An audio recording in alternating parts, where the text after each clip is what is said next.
Be ready? Start.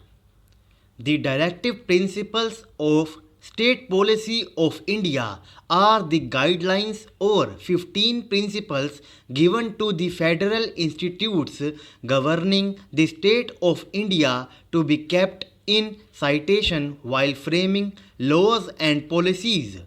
These provisions contained in Part 4 of the Constitution of India are not enforceable by any court, but the principles laid down therein are considered in the governance of the country, making it the duty of the state to apply these principles in making laws to establish a just society in the country.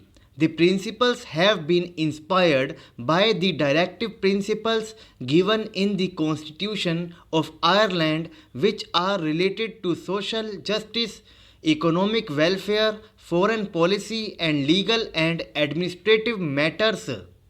Directive principles are classified under the following categories: economic and socialistic, political and administrative, justice and legal, environmental, protection of monument, peace and security. Irish nationalist movement, particularly the Irish Home Rule movement, hence the directive principles of the Indian Constitution have been greatly influenced by the directive principles of social policy. The idea of such policies can be traced to the Declaration of the Rights of Man and of the Citizen proclaimed by revolutionary France and the Declaration of Independence by the American colonies. The Indian Constitution was also influenced by the United Nations Universal Declaration of Human Rights. Indians who were seeking independence from British rule and their own government were particularly influenced by the independence of Ireland from British rule and the development of the Irish Constitution.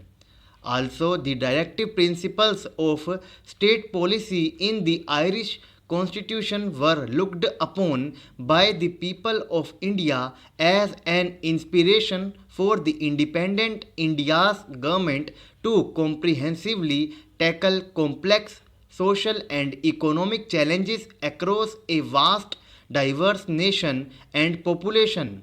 In 1928, the Nehru Commission, composing of representatives of Indian political parties, proposed constitutional reforms for India that, apart from calling for dominion status for India and elections under universal suffrage, would guarantee rights deemed fundamental, representation for religious and ethnic minorities, and limit the powers of the government. In 1931, the Indian National Congress, the largest Indian political party of the time, adopted resolutions committing itself to the defense of fundamental civil rights as well as socio-economic rights such as the minimum wage and the abolition of untouchability and serfdom, committing themselves to socialism. When India obtained independence on 15th August 1947, the task of developing a constitution for the nation was undertaken by the Constituent Assembly of India, composing of elected representatives under the presidency of Dr. Rajendra Prasad. While members of Congress composed of a large majority, Congress leaders appointed persons from diverse political backgrounds to responsibilities of developing the constitution and national laws. Notably, Bhimrao Ramji Ambedkar became the chairperson of the drafting committee, while Jawaharlal Nehru and Sardar Vallabhbhai Patel became chairperson of committees and subcommittees responsible for different subjects. A notable development during that period having significant effect on the Indian Constitution took place on 10th December 1948 when the United Nations General Assembly adopted the Universal Declaration of Human Rights and called upon all member states to adopt these rights in their respective constitutions.